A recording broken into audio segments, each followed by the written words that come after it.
ప్రతి నెలలో సంకష్టహర చతుర్థి మనకు వస్తూ ఉంటుంది. ఆ పర్వదినం రోజున విఘ్నాలకు అధిపతి వినాయకుడు గణపతిని సంకష్టహర చతుర్థి రోజున ఎవరైతే పూజిస్తారో వారికి అన్ని కార్యాలలో విజయాన్ని అందిస్తాడు గణపతి. అందుకే దేవదేవుల్లో అందరికంటే ముందుగా మొదటి పూజను అందుకునే అధిపతి ఆ గణపతి.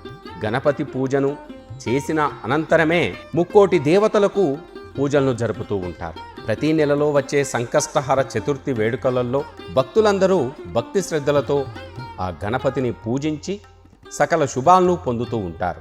ప్రతి సంవత్సరంలో 12 సంకష్టహర చతుర్థులు వచ్చే విధానంలో ముఖ్యంగా 2 అంగారక సంకష్టహర చతుర్థులు వస్తూ ఉంటాయి. 12 సంకష్టహర చతుర్థి పూజను చేయలేని వారు అంగారక సంకష్ట చతుర్థి వచ్చిన ఆ పర్వదినం రోజున గణపతిని భక్తితో పూజిస్తే చాలు, సకల శుభాలను పొందుతారు. 2026 సంవత్సరం మే నెలలో అత్యంత శక్తివంతమైన అంగారక సంకష్ట చతుర్థి రానుంది. ఈ సంకష్టహర చతుర్థి రోజున పూజా విధానాన్ని, గణపతికి సమర్పించాల్సిన నైవేద్యాల గురించి కూడా తెలుసుకుందాం. గణపతిని పూజించడానికి ఉద్దేశించిన అత్యంత పవిత్రమైన వ్రతాలలో సంకష్టహర చతుర్థి వ్రతం కూడా ఒకటి. ప్రతి నెల కృష్ణపక్షంలో వచ్చే 4వ రోజున చవితి రోజున ఈ వ్రతాన్ని కూడా భక్తులందరూ ఆచరిస్తూ ఉంటారు. ఈ రోజున వినాయకుడికి ప్రత్యేక పూజలను కూడా జరుపుకుంటూ ఉంటారు భక్తులు. సంకటహర అంటే సంకటాలను, కష్టాలను హరించేది అని అర్థం. ప్రతి నెల సంకష్టహర చతుర్థి వచ్చినా అది మంగళవారం నాడు సంకష్ట చతుర్థి వస్తే దానినే అంగారక సంకష్టహర చతుర్థి అని పిలుచుకోవాలి. దీనిని అత్యంత విశిష్టతమైనదిగా, శుభప్రదమైనదిగా భావించాలి భక్తులందరూ కూడా. మంగళవారం రోజున వచ్చే ఈ చతుర్థి రోజున వినాయకుణ్ణి పూజిస్తే అడ్డంకులన్నీ కూడా తొలగిపోతాయి, సంపద కలుగుతుంది, కోరికలన్నీ కూడా నెరవేరుతాయి. ఈ ఒక్క వ్రతం ఆచరిస్తే ఈ సంవత్సరం అంతటా కూడా సంకష్టహర చతుర్థి ఉపవాసం ఉన్నంత ఫలితం లభిస్తుందని కూడా పురాణాలు చెబుతూ ఉన్నాయి.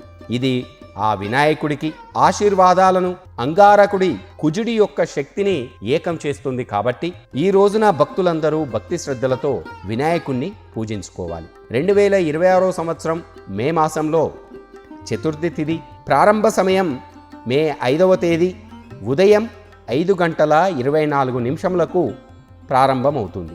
చతుర్థి తిథి ముగింపు మే మాసం 6వ తేదీ ఉదయం 7:51 ముగుస్తుంది.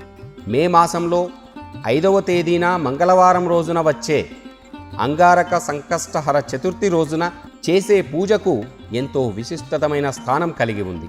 ఈ రోజున గణపతిని పూజించిన వారికి ఆరోగ్యం చేకూరుతుంది, కర్మ సంబంధిత అవాంతరాలు అన్నీ కూడా తొలగిపోతాయి, సుఖ సంతోషాలతో కూడిన వైవాహిక జీవితాన్ని కూడా, మంచి సంతానాన్ని, ఉజ్వలమైన భవిష్యత్తును కూడా ఈ వ్రతం ప్రసాదిస్తుందని కూడా మనకు శాస్త్రం చెబుతోంది.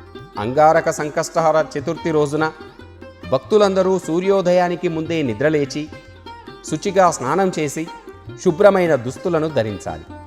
ఎరుపు రంగు దుస్తులు ధరించడం అత్యంత విశేషం. పూజాస్థలాన్ని శుభ్రం చేసి వినాయకుడి విగ్రహాన్ని ప్రతిష్ఠించుకోవాలి. చేతిలో అక్షింతలు, బియ్యం కలిపినవి తీసుకొని పువ్వులు పట్టుకొని ఉపవాసం ఆచరిస్తానని గణపతికి సంకల్పం చెప్పుకొని ఆ అక్షింతలను గణేశుడికి సమర్పించాలి. పూజా ద్రవ్యాలుగా బెల్లం, పువ్వులు, అటుకులు, ధూపం, చందనం, రాగి పాత్రలో నీరు, పలు రకాల పళ్లను వినాయకుడికి సమర్పించాలి. గణపతి విగ్రహానికి సింధూర తిలకం దిద్ది వినాయకుడికి ఇష్టమైన గరిక, ఎర్రటి పువ్వులు, ధూపదీపాలు సమర్పించాలి. ప్రసాదంగా మోదకాలు లేదా లడ్డూలను నైవేద్యంగా సమర్పించి హారతిని సమర్పించాలి.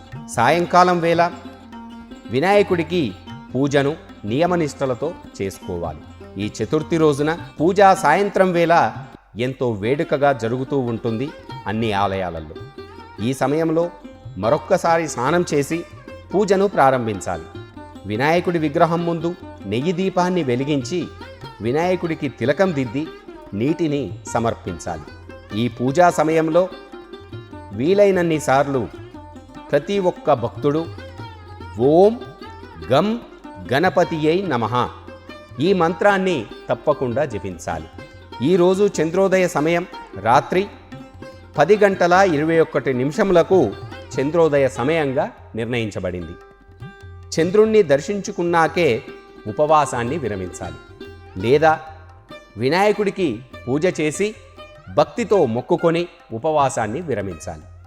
పూజా సమయంలో గణపతి మంత్రాలను పఠిస్తూ సంకష్ట చతుర్థి వ్రతకథను చదవడం లేదా వినడం ద్వారా శుభ ఫలితాలు లభిస్తాయి.